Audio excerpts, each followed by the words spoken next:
السلام علیکم ناظرین، آج 10 محرم الحرام ہے اور آج ہی وہ دن ہے اور آج ہی کا وہ دن ہے جب حق اور باطل کے درمیان لکیر کھینچی گئی، خانوادہ رسول کو خون میں نہلا دیا گیا، لیکن آج ہی کے دن حق کو سربلندی ہوئی حق کی اور باطل کو شکست ہوئی ہے۔ اسی چیز کے اوپر آج یہی 10 محرم الحرام شہدائے کربلا اور حق اور باطل کے درمیان جو حق کی فتح ہوئی اور جو پیغام دیا گیا کہ ظالم کے آگے کبھی بھی سر نہ جھکانا چاہیے، نہ ظالم کے آگے سر جھکے، اس پر آج ذرا بات کریں گے۔ اور پہلے آج اپنے اس پروگرام کے اندر بات کرتے ہیں وفاقی وزیر مذہبی امور پیر نور اللہ قادری صاحب ہمارے ساتھ موجود ہیں۔ السلام علیکم سر۔ وعلیکم السلام ورحمۃ اللہ بہت وبرکاتہ۔ شکریہ سر۔ آج 10 محرم الحرام ہے اور حق اور باطل کو بہت واضح کر دینے کا ایک دن، جس میں حق کو فتح ہوئی اور باطل کو شکست ہوئی۔ اس دن کے حوالے سے بنیادی طور کے اوپر ہم آج اگر ہم دیکھیں تو کیا پیغام ہم لے سکتے ہیں آج کے دن سے؟ بسم اللہ الرحمن الرحیم۔ 10 محرم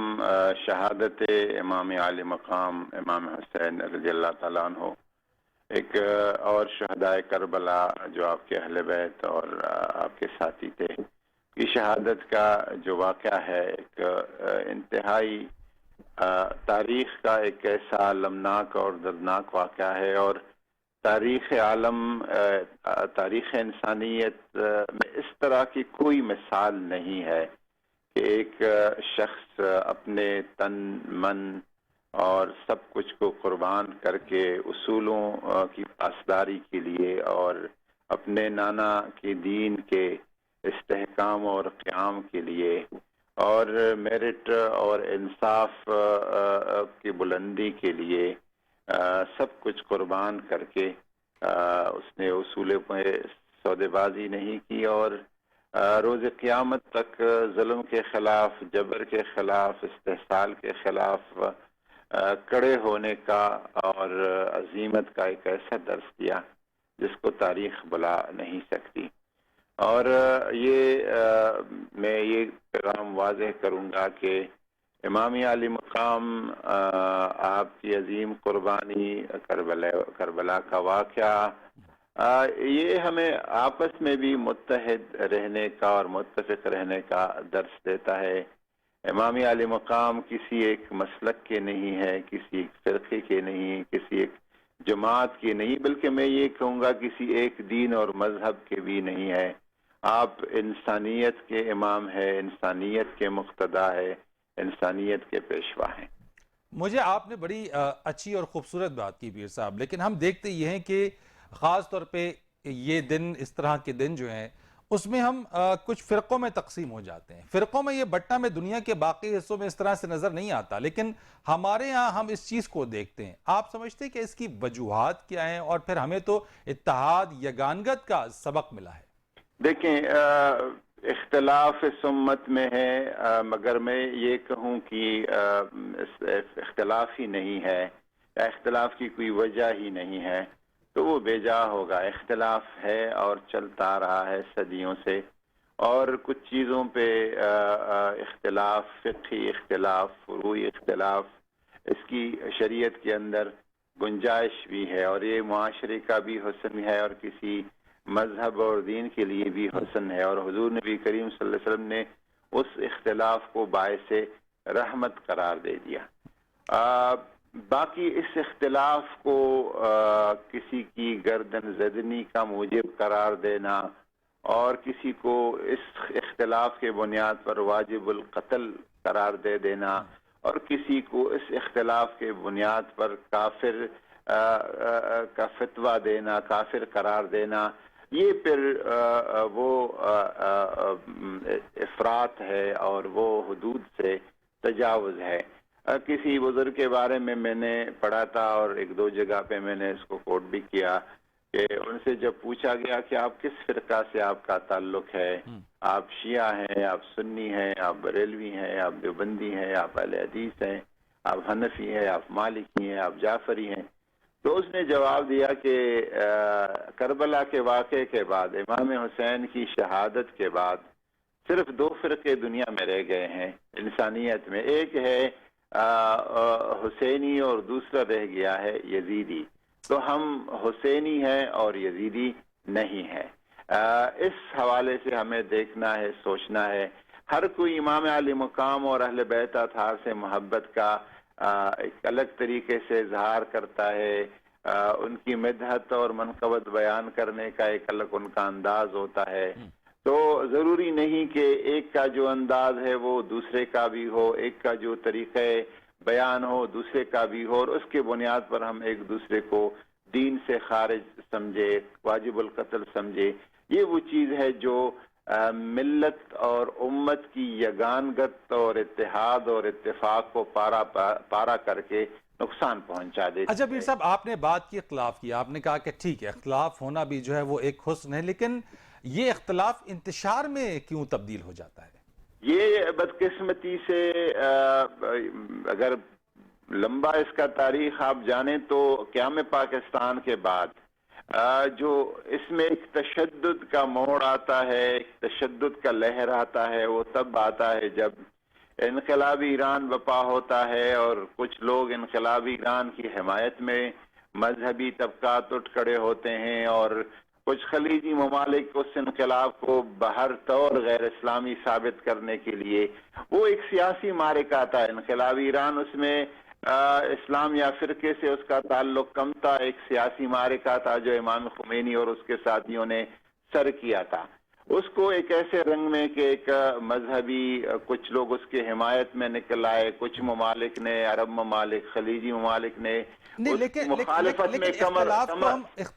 اختلاف جو ہے اس میں ہم دیکھتے ہیں کہ عدم برداشت ہم میں پیدا ہو گئی ہے۔ اختلاف جو ہے وہ ٹھیک ہے، ہو ضرور ہو، لیکن میں آپ سے بس یہ پوچھنا چاہتا ہوں کہ اس انتشار کو کیسے ہم ختم کر سکتے ہیں، اس کو منیمائز کیسے کر سکتے ہیں، اس کو جو ہے وہ آپس میں حسن اور محبت میں کیسے تبدیل کر سکتے ہیں؟ دیکھیں، اس میں اختلاف کو آپ کی بات بالکل بجا ہے کہ اس میں جو ایک تشدد کی طرف اس کو لے جانا، اس کے لیے تمام بطور خاص اس میں جو محراب اور منبر کا رول اور کردار ہے وہ سب سے اہم ہے۔ اور اس طرح کی کیونکہ مابہ الاشتراک اور اتحاد کی بہت ساری ایسی چیزیں ہیں جس پہ بات کی جا سکتی ہے، ہم کیوں خوامخواہ وہ باتیں کرے جس سے انتشار پھیلتا ہے، افتراق پھیلتا ہے اور تشدد کی طرف لوگ چلے جاتے ہیں۔ دوسری بات یہ ہے کہ وہ چیزیں کچھ علمی اور تاریخی بحث مباحثے ہیں جو صرف علماء کے درمیان ہونے چاہیے، اہل علم اور اہل دانش اور اہل تحقیق کے درمیان ہونے چاہیے۔ اس کو جب آپ عام طور پر آپ بیان کرتے ہیں اور عام لوگوں کے درمیان لے آتے ہیں تو وہ اس بحث کو صحیح طریقے سے نہیں سمجھ پاتے اور اس سے ایک ابہام اور ایک انتشار جو ہے وہ جنم لیتا ہے۔ پھر اس کا مطلب یہ ہوا کہ جو بات آپ کر رہے ہیں، پھر اس میں اوپینین میکر جتنی بھی ہے، آپ جہاں پہ بیٹھے ہیں، میڈیا کا بطور خاص ابھی جو بہت فساد پھیل رہا ہے وہ سوشل میڈیا سے پھیل رہا ہے۔ تو ہمارے مصنفین کا، لکھاریوں کا، اوپینین میکرز کا، سب کا اس میں کردار ہے اور انہوں نے اپنا کردار اس میں ادا کرنا چاہیے، ورنہ ہم ایک ایسے سانحے کی طرف چلے جائیں گے جس کا کوئی تدارک نہیں ہوگا۔ کیونکہ آپ یمن کو جب دیکھتے ہیں، عراق کو دیکھتے ہیں، شام کو دیکھتے ہیں، لیبیا کو دیکھتے ہیں، ساری بربادیاں وہاں پہ جو مین اس کا وجہ بنی وہ بنی تم سنی ہو، میں شیعہ ہوں، آپ صوفی ہیں، میں سلفی ہوں۔ ان اختلافات کی وجہ سے اس طرف لوگ چلے گئے۔ تو پیر صاحب، آپ نے بات کی جس طریقے سے کہ سوشل میڈیا تو ایمرجنگ ہے، اب جس طریقے سے آپ کا الیکٹرانک میڈیا رہا، پرنٹ رہا، ریڈیو رہا، آپ کا باقی چیزوں کو تو جس طریقے سے الیکٹرانک میڈیا، ہمارے پاس الیکٹرانک میڈیا ریگولیٹری اتھارٹی بھی ہے، لیکن آپ کا جو سوشل میڈیا ہے، اب کیا اگر سوشل میڈیا کے ذریعے اس چیز میں آپ سمجھتے ہیں کہ انتشار پھیلانے کا یہ ذریعہ بن رہا ہے تو اس کو کیسے آپ کنٹرول کریں گے، یعنی اس کو کیسے کنٹرول کیا جا سکتا ہے؟ اس میں مجھے جو لگتا ہے، کیونکہ میں کافی عرصے سے اس پہ کام کر رہا ہوں، تو جو قوانین ہے خاص کر سوشل میڈیا کے حوالے سے اور جس کو آپ سائبر کرائمز کہتے ہیں، ان قوانین میں سکم بھی ہے اور کوتاہی بھی ہے، کمزوری بھی ہے، اس کو دفع کیا جا سکتا ہے۔ میں نے اپنے طور پر منسٹری میں ابھی خاص کر جب یہ کووڈ 19 میں لوگ مسلسل بیٹھے رہے، گھروں پہ کوئی خاص مصروفیت نہیں رہی، گھروں پہ محصور رہے، تو سوشل میڈیا کی طرف سارے لوگوں کا توجہ رہا۔ اس دوران خاص کر جو ہیٹ سپیچز ہیں، جو نفرت انگیز میٹیریلز ہیں، یہ بہت سوشل میڈیا پہ پھیل گئے ہیں، اور کوئی ایک بندہ بیٹھ کے جب اسے ملتا ہے تو اسے ثواب کا کام سمجھ کر، سنیت یا شیعیت کا خدمت سمجھ کر، اپنے مسلک کی ایک وہ غازی بن کے اس کو فوراً شیئر کر لیتا ہے، ہزاروں لوگوں تک وہ پہنچ جاتا ہے۔ اس طریقے سے ہم نے اس پہ جو اپنے منسٹری میں ہمارا آئی ٹی ایک سیکشن تھا، پچھلے 3-4 مہینوں سے ہم نے بہت اس کو فعال کیا ہے۔ تقریباً 10,000 ویب سائٹس، لنکس اور پیجز ایسے ہیں جس کو ہم نے ڈکلیئر کیا ہے کہ یہاں پر ہیٹ سپیچز ہیں، ہیٹ مٹیریل ہے، یا ذات نبوت کے ساتھ یا اہل بیت کے ساتھ یا صحابہ کرام کے ساتھ اس میں توہین آمیز تقاریر یا الفاظ ہیں، اس کو ہم نے پی ٹی اے اور F I A cyber crimes branch کو بھیج دیے ہیں۔ اب آگے کام انہوں نے کرنا ہے اور کرنا چاہیے ان کو۔ بہت شکریہ آپ کا پیر نور اللہ قادری صاحب، وفاقی وزیر مذہبی امور، ہم سے اس پر بات کر رہے تھے۔ ایک کمرشل بریک لیتے ہیں، بریک کے بعد آئیں گے، ہمارے ساتھ دیگر مہمان ہوں گے اور کچھ سیاسی موضوع کے اوپر ہم ذرا بات کریں گے ایک کمرشل بریک کے بعد۔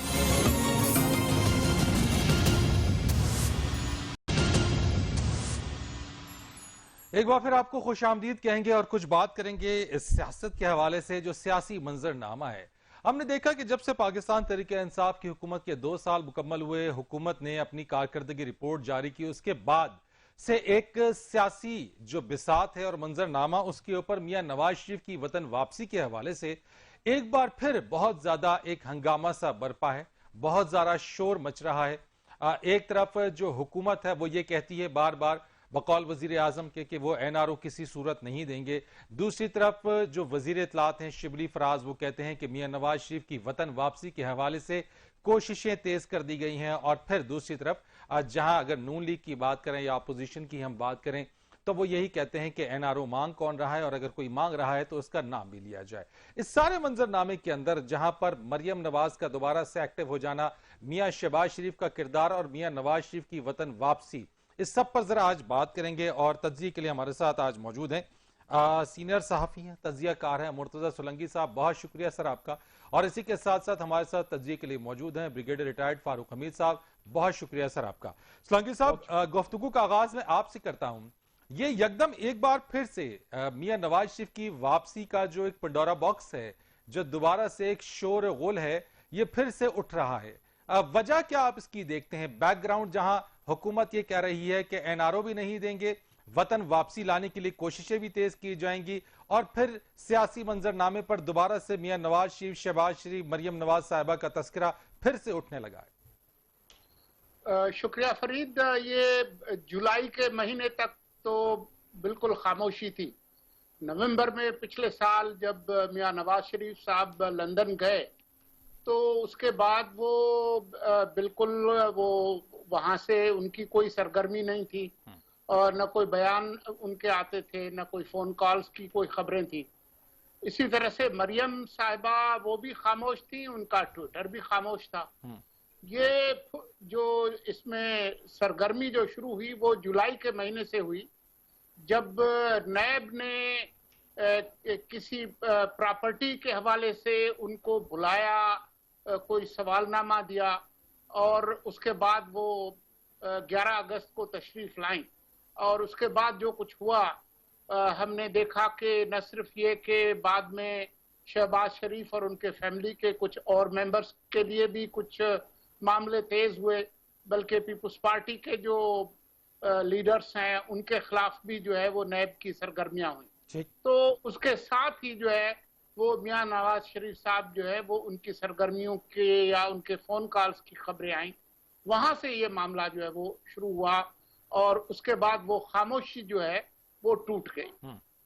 یہی اس کا پس منظر ہے۔ یہ تو آپ کی بات درست ہے، پس منظر تو یہ ہے، لیکن جو ہلچل ہو رہی ہے اس ہلچل کے اندر جہاں گورنمنٹ یہ کہہ رہی ہے کہ ہم ان کی واپسی کی کوششوں کو تیز کر دیں گے، تو کیا آپ سمجھتے ہیں کہ این آر او کی جو باتیں ہو رہی ہیں، ہر بار اس کی جو باز گشت ہے، لیکن سمجھ میں یہ نہیں آ رہا کہ حکومت دینا نہیں چاہتی ہے، اپوزیشن کہتی ہے ہم لے نہیں رہے، تو پھر یہ بازگشت ہمیں سنائی کیوں دے رہی ہے؟ کیا کہیں اور سے معاملات طے ہو رہے ہیں؟ دیکھیں، اس سلسلے میں دو جواب تو حکومت کے وزراء نے دیے ہیں۔ شیخ رشید نے جو کچھ کہا ہے ٹی وی انٹرویو میں،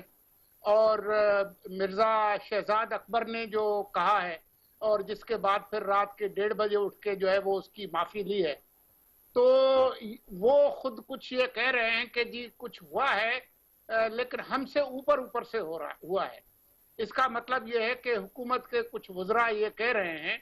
کہ ہم بہت بے دست و پا ہیں، جو بھی معاملات ہوئے وہ ہم سے زیادہ تگڑے لوگوں نے کیے ہیں، اور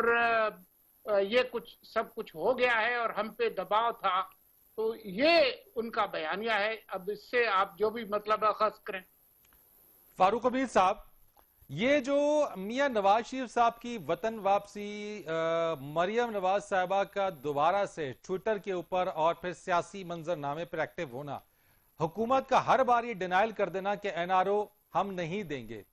کیا معاملت حکومت سے اوپر کا ہے؟ کوئی اور طاقت ہے ہمارے ہاں جو اسٹیبلشمنٹ جس کی بات کی جاتی ہے، کیا معاملات وہاں سے طے ہو رہے ہیں اور پھر سے یہ سیاسی منظر نامے کے اوپر میاں نواز شریف کی واپسی کا جو تذکرہ ہے وہ زور پکڑ گیا ہے؟ بسم اللہ الرحمن الرحیم، بہت شکریہ فرید رئیس بھائی۔ دیکھیں، ایک تو جو محترم مرتضی سولنگی صاحب نے کہا وہ بھی بات بالکل صحیح ہے، لیکن میں یہ کہوں گا کہ ایک عجیب سا تضاد ہے، کانٹرڈکشن ہے جو ہم اس وقت دیکھ رہے ہیں۔ ایک طرف تو پرائم منسٹر صاحب یہ کہہ رہے ہیں کہ جناب ہم تو ان کو جانے دیا کمپیشنٹ گراؤنڈ پہ، ہماری کیبنٹ نے اجازت دی، اور پھر ظاہری بات ہے لاہور ہائی کورٹ نے ان کو وہ 7 ارب کا انڈیمنٹی بانڈ جو گورنمنٹ ریکمینڈ کر رہی تھی لیگلی، وہ 50 روپے کا کر کے پھر انہوں نے کچھ ہفتے کے لیے نواز شریف صاحب کو باہر جانے دیا اپنا علاج کے لیے۔ لیکن دوسری طرف آپ دیکھیں سر، ایک سوال یہاں پہ کر لوں اگر آپ کی اجازت ہو۔ سر ایک سوال آ رہا ہے آپ سے، میں ایک سوال کر لوں، آپ کنٹینیو کیجئے گا۔ کیا واقعی سر میاں نواز شریف صاحب کو جو وطن سے جانے دیا گیا یا ابراڈ جانے دیا گیا وہ حقیقت میں اس حکومت کی مرضی اور منشا تھی؟ اب آپ مجھے 1 منٹ دیں، اور آپ نے بڑی خوبصورت بات کر دی جس طرف میں آ ہی رہا تھا۔ دیکھیں، شیخ رشید صاحب جو ہے نا باقی سب لوگوں کو کہتے ہیں کہ جی وہ گیٹ نمبر 4 کی پیداوار ہیں اور یہ اور وہ ہیں، لیکن ہمیں یہ بات ماننی چاہیے کہ شیخ رشید صاحب جو ہیں ان کا بھی وہ جو کہتے ہیں نا خاص طاقتور مقتدر حلقے ہیں، ان کے ساتھ بھی ان کا ایک بڑا ماضی میں تعلق رہا ہے، یہ کوئی چھپی بات نہیں ہے۔ جب شیخ رشید صاحب بار بار آ کے یہ کہہ رہے ہیں کہ جناب وہ بیک چینل کے ذریعے ان کا نواز شریف صاحب کو جو باہر جانا تھا وہ بیک چینل کے تھرو ہوا ان لوگوں سے جو کہ طاقتور سمجھے جاتے ہیں، تو میں یہ سمجھتا ہوں کہ میں اس بات کو ماننے کو تیار نہیں ہوں کہ پرائم منسٹر عمران خان جن کا ایک بڑا قریبی تعلق ہے، اور ویسے سر شیخ صاحب تو ویسے بھی حامی تھے کہ میاں نواز شریف صاحب چلے جائیں، وہ ٹھیک ہے، وہ ہمیشہ ان کی پوزیشن یہ ہے، لیکن میں ماننے کو تیار نہیں کہ prime minister Imran Khan on board نہیں تھے۔ میں ماننے کو تیار نہیں کہ پرائم منسٹر عمران خان کو معلوم نہیں تھا کہ بیک چینل پہ کیا ہو رہا ہے، ٹھیک ہے نا۔ اب آپ یہ کہنا چاہ رہے ہیں کہ میاں نواز شریف صاحب جو وطن سے گئے یا ابراڈ گئے، مقتدر طاقتیں اس میں انوالو تھیں اور میاں اور ساتھ میں عمران خان صاحب اس میں آن بورڈ تھے؟ دیکھیں، میں کوئی وہاں موجود نہیں تھا، کوئی میرے سامنے وہ پیپر نہیں لکھا گیا یا میرے سامنے وہ انڈرسٹینڈنگ نہیں ہوئی، لیکن اگر آپ ڈاٹس کو کنیکٹ کریں، آپ سرکمسٹانشل ایویڈنس دیکھیں تو اس سے یہ بات نظر آ رہی ہے۔ جب شیخ رشید صاحب، آپ کو پتہ ہے یہ کون شخص ہیں؟ یہ وہ شخص ہیں جنہوں نے جنرل مشرف کے دور میں جب نواز شریف صاحب سعودی عربیہ گئے تھے اور یہ کہا گیا تھا کہ جی ہم نے تو کوئی ڈیل نہیں کی، ہم نے کچھ نہیں کیا، تو مجھے اچھی طرح یاد ہے شیخ رشید صاحب نے وہ کاغذ لہرایا تھا اور میڈیا کو دکھایا تھا، یہ دیکھیں یہ ان کے نواز شریف صاحب کے سگنیچر ہیں، یہ جنرل مشرف کے ساتھ بیک چینل ڈیل کر کے پھر یہ سعودی عربیہ گئے تھے۔ میں تو بلکہ اب اس انتظار میں ہوں کہ ایک دن آئے گا کہ جب غالباً Sheikh Rashid at the appropriate time وہ کاغذ ایک اور نکالیں گے اور کہیں گے دیکھیں جو میں آپ کو انڈیکیٹ کرتا تھا، جو میں آپ کو ہنٹ دے رہا تھا، یہ ہے وہ ریٹن ایگریمنٹ، کیونکہ زبانی نہیں ہو سکتا۔ یعنی اس کا مطلب یہ ہوا کہ ڈیل جو ہے وہ مقتدر حلقوں کی طرف سے ہوئی ہے، اگر آپ جو بات کر رہے ہیں، اور شیخ صاحب جو کاغذ لے کر آئیں گے یقیناً اس میں گورنمنٹ بھی آن بورڈ ہمیں نظر آئے گی۔